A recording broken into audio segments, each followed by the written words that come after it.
Very good morning बच्चों, मैं प्रदीप आपका फिर से स्वागत करता हूं आपके अपने चैनल प्रदीप फिजिक्स प्लैनेट में। और आज हम लोग क्लास 12th के लेक्चर नंबर 5 में आ चुके हैं और लेक्चर नंबर 5 में क्या डिस्कस करना है वो हम लोग अब देखेंगे। लास्ट क्लास में हम लोगों ने लेक्चर नंबर 4 में देखा था कि ओम्स लॉ क्या होते हैं। तो ओम्स लॉ आप लोगों को याद हो गया होगा। क्या होते हैं ओम्स लॉ? ओम्स लॉ में बताया गया था कि अगर किसी चालक के सिरों के बीच में विभवांतर स्थापित किया जाए तो उसमें धारा प्रवाहित होती है और वहां विभवांतर और धारा का जो अनुपात होता है वो नियतांक होता है और वो क्या कहलाया? आर कहलाया। वहीं पर हमने एक बात और बताई थी कि प्रतिरोध आर सभी चालकों में पॉसिबल है जो वोल्टेज और करंट के रेशियो को बनाए रखता है। ये फिक्स क्वांटिटी होती है और किस लिए फिक्स होती है? जब इसकी फिजिकल अपीयरेंस में कोई चेंज ना हो, जैसे टेम्परेचर, प्रेशर, लेंथ और क्रॉस सेक्शन एरिया वगैरह, ये सब चीजें चेंज ना हो तो किसी चालक के आर की वैल्यू जो है वो फिक्स होगी और सभी में होती है।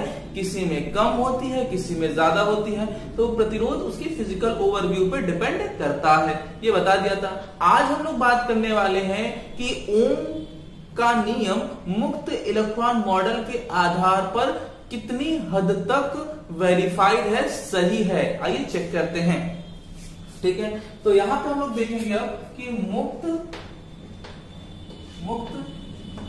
इलेक्ट्रॉन मॉडल के आधार पर ओम के नियम का सत्यापन, ओम के नियम का सत्यापन आइए चेक करते हैं क्या है। इसको सत्यापित करने के लिए पहले तो हम लोग देखेंगे कि ओम के नियम क्या होते हैं। ये तो हमने लास्ट टाइम बताया है, ठीक है। पहले आइए हम एक चालक को डिजाइन कर लेते हैं। तो मेरे पास एक कंडक्टर है और इस कंडक्टर में प्रचुर मात्रा में क्या मौजूद है? ये इलेक्ट्रॉन्स हैं। ये कोई और नहीं, फ्री इलेक्ट्रॉन्स हैं। जब आप इनको बाहर से कोई पोटेंशियल प्रोवाइड करते हो, ये बाहर से आपने कोई पोटेंशियल अवॉइड दिया है, तो जैसे ही आपने पोटेंशियल दिया प्लस माइनस, तो इनके सिरों के बीच में यहाँ प्लस यहाँ माइनस आ जाता था और ये एक इलेक्ट्रिक फील्ड एस्टेब्लिश हो जाता था। जैसे ही इन पर इलेक्ट्रिक फील्ड एस्टेब्लिश हो जाता तो इलेक्ट्रॉन पर एक बल लगता, इलेक्ट्रॉन पर इस दिशा में एक बल लगेगा, लेकिन ये इलेक्ट्रॉन सारे चीजों से मुंह मोड़कर इधर की ओर धीरे धीरे नियत सूक्ष्म वेग बीवी से चलने लगते। यही सूक्ष्म नियत वेग का नाम हमने बताया था। क्या बताया था? अनुगमन वेग। याद आ रहा है? अनुगमन वेग। तो यहां पे लिखेंगे आप मुक्त इलेक्ट्रॉन मॉडल के आधार पर वैद्युत धारा। तो वैद्युत धारा बच्चों क्या होगा? I = NE/AV/D। ये हो गया इक्वेशन नंबर 1, दे दीजिए आप, फ्री हो जाएगी। अब आइए थोड़ा इनके वेग के बारे में थोड़ा बातें कर लें। इनके वेग को मिलने का एक ही कारण है बल, और बल किसकी वजह से लगा? वैद्युत क्षेत्र की वजह से लगा। तो चालक में वैद्युत बल से प्रत्येक इलेक्ट्रॉन क्या होंगे? मूव करेंगे, ठीक है। त्वरित होते हैं।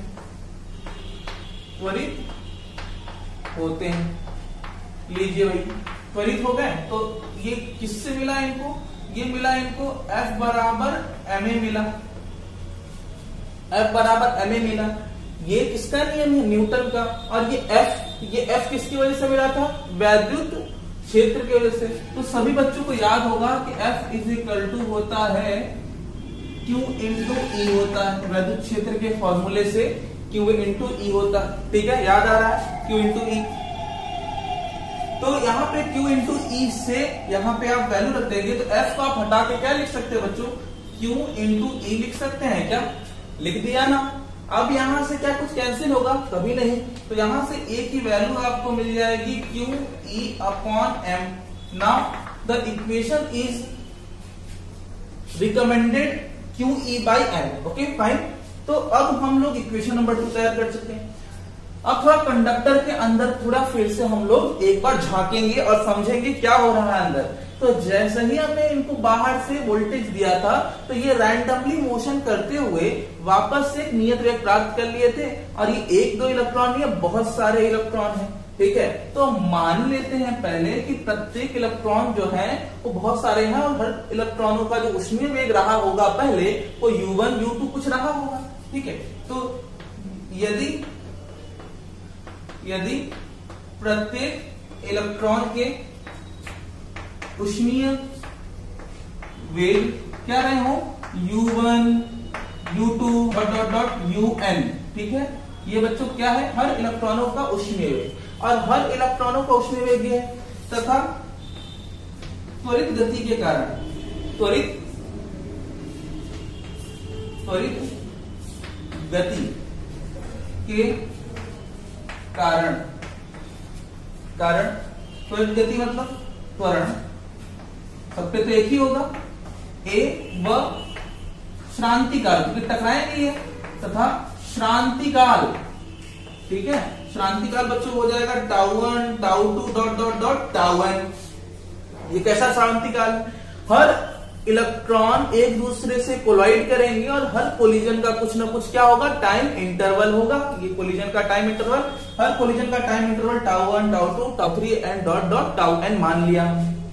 ठीक है, तो अब हम उस पूरे चालक का वोल्टेज लगाने के बाद चेक करेंगे कि कितना वेग प्राप्त हुआ। ठीक है, अर्थात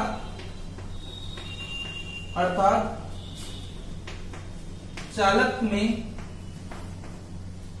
इलेक्ट्रॉन का अब ठीक है, वोल्टेज लगाने के पश्चात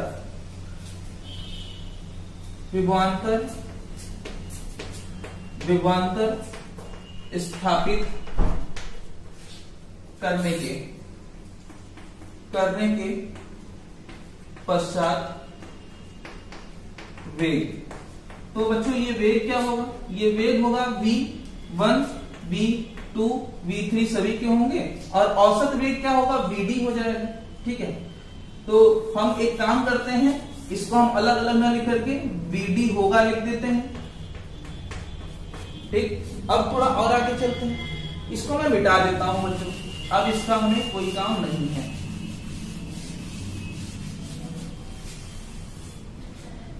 अब इसका औसत वेग, इनका औसत वेग मैं यहां लिख सकता हूं। ठीक है, औसत वेग VD is equal to V1 plus V2 ... Vn upon कितने हैं? कितने इलेक्ट्रॉन होंगे टोटल? कैपिटल N लिख दे रहा हूं मैं, ये टोटल इलेक्ट्रॉन है। ठीक है, और यहां पर ये क्या है? ये है एकांक आयतन में, चालक के एकांक आयतन में इलेक्ट्रॉनों की संख्या, कितने number of electron per unit में मिलते हैं। अब कंडक्टर चाहे जितना भी बड़ा हो। ठीक है, यहां से आप गति का समीकरण लगा दीजिए तो फटाफट से इसको हम लिख सकते हैं U1 प्लस A टाउ1 लिख सकते हैं क्या? गति का समीकरण लगा दीजिए। ये त्वरण लगने के बाद, बल लगने के बाद मिला हुआ वेग है, तो प्रारंभिक वेग प्लस त्वरण इंटू समय, जो कोलिजन का टाइम इंटरवल होता है, टकराने के बाद दूसरे से टकराने के लिए समय लगेगा, उस समय को हम कहेंगे श्रांतिकाल पहले वाले का। दूसरे वाले के लिए बच्चों U2 प्लस A टाउ2 और ... U3 मत करिए, UN कर दीजिए, प्लस A टाउn। ठीक है ना, दिखाई दे रहा है यहां से। अब बच्चों बटे में बच्चों क्या कर दीजिएगा? बटे में आप कर सकते हैं capital N, total number of electron. अब इसको ब्रेक डाउन कर लीजिए, अलग अलग कर लीजिए। ठीक है, इसको हम लिख सकते हैं VD इज इक्वल टू, यहाँ पे U1 plus U2 ... UN upon N, और इसको अलग करेंगे तो हो जाएगा A कॉमन, और टाउ1 प्लस टाउ2 प्लस ... टाउn अपॉन N। ठीक, ये हो गया। यहां पर ये टोटल ऊष्मीय वेग का औसत मैंने पहले बता रखा हुआ है, ये होता है 0। तो ये हो जाएगा Vd is equal to 0 plus A, और ये कुल औसत निकालेंगे तो इसको हम टाउ लिख सकते हैं क्या? सभी समय का औसत समय टाउ। ठीक, अब यहां पर ये हो गया Vd is equal to A tau. ठीक, Vd is equal to A tau. अब यहां पर A की वैल्यू हमें कहां से मिल जाएगी? यहां पर देखिए A की वैल्यू समीकरण 2 में निकाल रखा है हमने, Q E by M। Q E by M, तो यहां पे मैं रख दूं Vd is equal to Q E by M into tau. इसका नाम दे दिया इक्वेशन नंबर कितने हो गया बच्चों? इक्वेशन नंबर 2 यहां पे लिख दिया था आपने। ठीक है, इक्वेशन नंबर 3 इसको आप नाम दे दीजिए। ठीक है, दिखाई दे रहा है यहां पे Vd इज इक्वल टू हो जाएगा QE by M।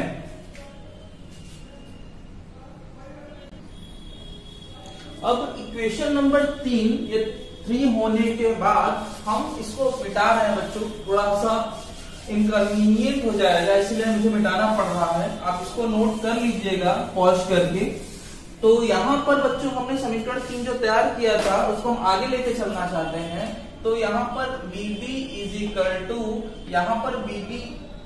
To QE by M tau आपने लिख दिया। उसी को फॉरवर्ड कर रहा हूं मैं।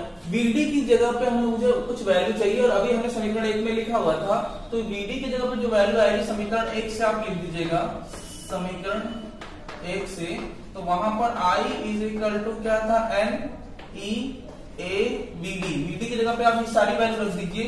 Q रखिए, E रखिए, इलेक्ट्रिक फील्ड है बच्चों, और M इलेक्ट्रॉन का द्रव्यमान है, ये ब्रैकेट, और ये टोटल औसत कह सकते हैं, औसत इंटरवल या फिर रिलैक्सेशन टाइम क्रांतिकाल कहलाता है। ठीक है, इलेक्ट्रॉन का। अब ये थोड़ा सा और इम्प्रोवाइज हो सकता है। आपको याद है कंडक्टर, तो मैंने जो कंडक्टर लिया हुआ था, इस कंडक्टर की लेंथ क्या थी?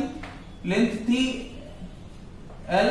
ठीक है, और इनके बीच में विभवांतर आपने कितना स्थापित किया था? V स्थापित किया था। तो इसके बीच में विभवांतर भी लगाया था, जिसके वजह से इसके अंदर एक वैद्युत क्षेत्र कार्य करता था।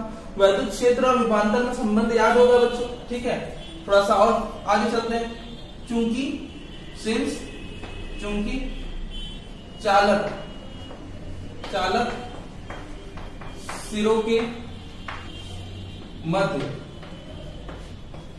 विभवांतर क्या होता है? V is equal to E into L, या फिर विभवांतर V है। ठीक है, तो यहां पर आप E is equal to V by L लिख सकते हैं क्या?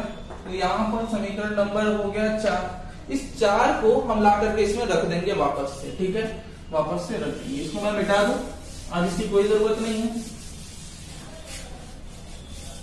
लाकर रख दीजिए इसमें। E की जगह पे वैल्यू यहां पे लिखिए, अर्थात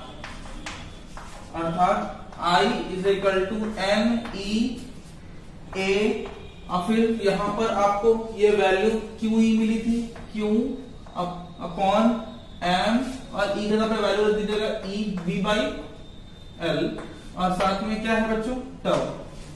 ठीक, यहां से आप थोड़ा सा सिंप्लीफाई कर लीजिएगा। क्या सिंप्लीफाई करना है? थोड़ा सा हमें V बाई I बनाने के लिए, इसको उधर, बाकी सारे टर्म्स को उधर ले आइए। तो V बाई, ये उधर गया, V by I is equal to क्या बचा यहाँ पे? यहां पर बच गया बच्चों M ऊपर, L ऊपर, नीचे क्या बच रहा है? NE, और फिर उसके बाद A। तो ध्यान दीजिएगा, ये चार्ज जो है वो चार्ज इलेक्ट्रॉन ही है, कोई और नहीं। तो हम इसको भी क्या लिख सकते हैं? E ही लिख सकते हैं। इसको भी E लिख सकते हैं बच्चों, ध्यान दीजिएगा। तो हम इसको E लिख दे रहे हैं, E, तो ये हो जाएगा E इंटू E स्क्वायर लिख सकते हैं, इंटू A बच्चों थोड़ा बड़ा कर देते हैं, और साथ में नीचे क्या आ जाएगा? टाउ। ठीक है, तो हो जाएगा NE स्क्वायर A, और साथ में क्या बच रहा है? टाउ बच रहा है। तो इसमें ये सारे फैक्टर्स जरा ध्यान से देखिएगा। M इलेक्ट्रॉन का द्रव्यमान है, पूरे कंडक्टर में ये बदलता नहीं है, वो वही रहेगा। N एकांक आयतन में इलेक्ट्रॉनों की संख्या बदलनी नहीं है। E इलेक्ट्रॉन पर आवेश है, बदलना नहीं है। ए क्रॉस सेक्शन एरिया आपको बदलना है नहीं है, वो तो ओम में। तो ओम ने पहले बता रखा है कि आपको लंबाई नहीं बदलनी, आपको एरिया नहीं बदलना और आपको टेम्परेचर भी नहीं बदलना, मतलब ताप नहीं बदलेंगे तो इलेक्ट्रॉन का टाइम इंटरवल मतलब टक्कर का समय भी इफेक्टिव नहीं होगा, मतलब टाउ भी नहीं बदलेगा। अगर आप ये चीजें न बदलें तो ये चीजें कभी नहीं बदलेंगी वैसे भी, क्योंकि इलेक्ट्रॉनों की संख्या, इलेक्ट्रॉन पर आवेश, इलेक्ट्रॉन का द्रव्यमान तो वैसे भी नहीं बदलना। तो इसका मतलब अगर हम फिजिकल ओवरव्यू को कांस्टेंट रखें तो ये पूरी राशि क्या होगी, अगर आप इन तीनों को ना बदले तो ये तीनों भी नहीं बदलेंगी, पूरी राशि क्या रहेगी, नियत रहेगी, अर्थात V/I क्या रहेगा, नियतांक रहेगा। ठीक है, बात समझिएगा, नियतांक रहेगा। और ये कोई और नहीं, इसी को हम लोग क्या कहते हैं, इसी को हम लोग कहते हैं R ml/NE²A टाउ। इसी को कहते हैं चालक, चालक का क्या, प्रतिरोध। ये चालक का प्रतिरोध होगा, यही चालक का प्रतिरोध कहलाता है। बात समझिएगा कि इन सारी वैल्यू को ही, और ये सारी वैल्यूज को आप हटा नहीं सकते, इसीलिए चालक का प्रतिरोध भी हट नहीं सकता। और यही सत्य है कि ओम का नियम एक्चुअली इन्हीं सारे फैक्टर्स को लेकर के दिया गया था, और ये वैल्यू सारे चालकों में होगी ही होगी। बात समझ आ गई? ठीक है, अब हम लोग बढ़ेंगे गतिशीलता की ओर। ठीक है,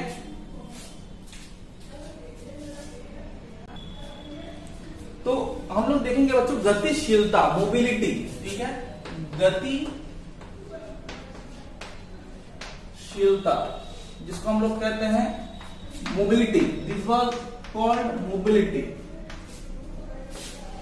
गतिशीलता का मतलब हम समझेंगे, मोबिलिटी का मतलब चलना होता है। ठीक है, अगर हम किसी चालक के बारे में थोड़ा फिर से अध्ययन करें, फिर से डिस्कस करें, तो मेरे पास कोई कंडक्टर है, कंडक्टर पे आपने इलेक्ट्रिक फील्ड एस्टैब्लिश कर दिया, और जैसे ही आपने इलेक्ट्रिक फील्ड एस्टैब्लिश किया तो इलेक्ट्रॉन अपना चलना प्रारंभ कर दिए। जैसे जैसे इलेक्ट्रॉन चल रहे हैं, उनका मूवमेंट किस पर डिपेंड करता था, उनका मूवमेंट डिपेंड करता था इलेक्ट्रिक फील्ड पर। इलेक्ट्रिक फील्ड अधिक किया आपने, इलेक्ट्रिक फील्ड जैसे जैसे अधिक किया, बल लगा, और बल की वजह से इनको क्या मिलता है, ड्रिफ्ट वेलोसिटी मिलती है। तो कंडक्टर में ये जो आपका अनुगमन वेग मिला है वो किस पर डिपेंड कर रहा है, इलेक्ट्रिक फील्ड पे। तो हम ये लिख सकते हैं क्या कि चालक में अनुगमन वेग BD, चालक में आरोपित वैद्युत क्षेत्र के क्या होगा, अनुक्रमानुपाती होगा, अनुपाती होगा। तो अर्थात हम इसको ये लिख सकते हैं क्या, BD प्रोपोर्शनल टू E। जैसे जैसे इलेक्ट्रिक फील्ड बढ़ा वैसे वैसे अनुगमन वेग पर इफेक्ट पड़ रहा है। इसका मतलब ये है कि अगर हम इसको प्रोपोर्शनलिटी को हटाएं तो प्रोपोर्शनलिटी को हटाते ही कांस्टेंट आएगा, और ये कांस्टेंट कोई और नहीं, म्यू, कोई कांस्टेंट आएगा, और ये कांस्टेंट म्यू है जिसे चालक में आवेशों की, आवेश वाहकों कह सकते हो, आवेश वाहकों की गतिशीलता कहते हैं, गतिशीलता कहते हैं। ठीक, अब मैं बात करूं गतिशीलता के बारे में, गतिशीलता कहते हैं तो ये म्यू क्या लिखा जा सकता है, अब म्यू को लिख सकते हैं आप VD/E। ये आ गया वो फॉर्मूला। ठीक है, ये फॉर्मूला यही वो है जिसकी वजह से हम आगे बढ़े। सिंस हम जानते हैं क्या है बच्चों कि VD = क्या होता है, अभी हमने पढ़ा था कि VD का फॉर्मूला क्या होता है। तो VD को हम लोग ब्रेक डाउन कर लेंगे। क्या किसमें ब्रेक डाउन कर सकते हैं VD को, ठीक है, कि मोबिलिटी किस पर डिपेंड करेगी। तो कुछ दिन पहले हमने VD का फॉर्मूला निकाला था, ठीक है, उसी में हम लोग लिख लेंगे।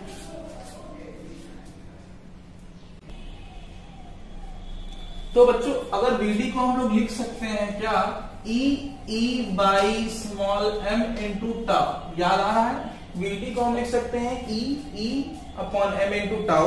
तो बच्चों हम अब इसको थोड़ा और क्या लिख सकते हैं, इसको मैं हटा रहा हूं, ठीक है, इसको हटा दिया जाए तो मैं बात कर सकता हूं कि वीटी को अब लिख लीजिए E by M tau bracket और नीचे इलेक्ट्रिक फील्ड ई कैंसिल हो जाएगा, तो mu is equal to E tau upon M. क्या समझ में आया बच्चों कि अगर मैं किसी म्यू के बारे में, गतिशीलता मोबिलिटी के बारे में बात करूं, तो किसी कंडक्टर में गतिशीलता वो फैक्टर है जो उसको गति करने की क्षमता देता है। तो गति करने की जो क्षमता मोबिलिटी होगी वो किस पर डिपेंड करती है, इलेक्ट्रॉन पर आवेश। इलेक्ट्रॉन पर आवेश सब पर सेम ही होते हैं, प्रोटॉन पर और इलेक्ट्रॉन पर। और म्यू किस पर डिपेंड करता है, टाउ पे। टाउ रिलैक्सेशन टाइम है, सब में टक्कर होती है और सबका औसत टाइम इंटरवल सबका लगभग 10⁻⁻80 होता है। मतलब ये किस पर डिपेंड करता है, एम पर, ठीक है, एम पर। अर्थात हम ये कह सकते हैं कि मोबिलिटी एम पर डिपेंड करती है। मतलब जिसका मास जितना कम होगा उसका मोबिलिटी उतना अधिक होगा। मतलब अगर हम इलेक्ट्रॉन के बारे में बात करें और बात करें प्रोटॉन के बारे में, तो इलेक्ट्रॉन ज्यादा मोबाइल होंगे क्योंकि उसका द्रव्यमान कम होता है, और वही प्रोटॉन का मास उससे अधिक होता है, 10⁴ टाइम्स लगभग अधिक होता है। इसलिए जो प्रोटॉन होते हैं उनकी मोबिलिटी क्या होती है, कम होती है, ठीक है। तो ये बात आशा करता हूं आपको समझ में आ गई होगी। तो इस लेक्चर में आज हम लोगों ने क्या पढ़ा, ओम के नियम का सत्यापन पढ़ा है और पढ़ा है हम लोगों ने मोबिलिटी। ध्यान दीजिएगा, पढ़ाई करिए मन लगा करके। अगली क्लास में मिलेंगे, तब तक के लिए इंतजार कीजिए। ख्याल रखिए अपना। जय हिंद, जय भारत।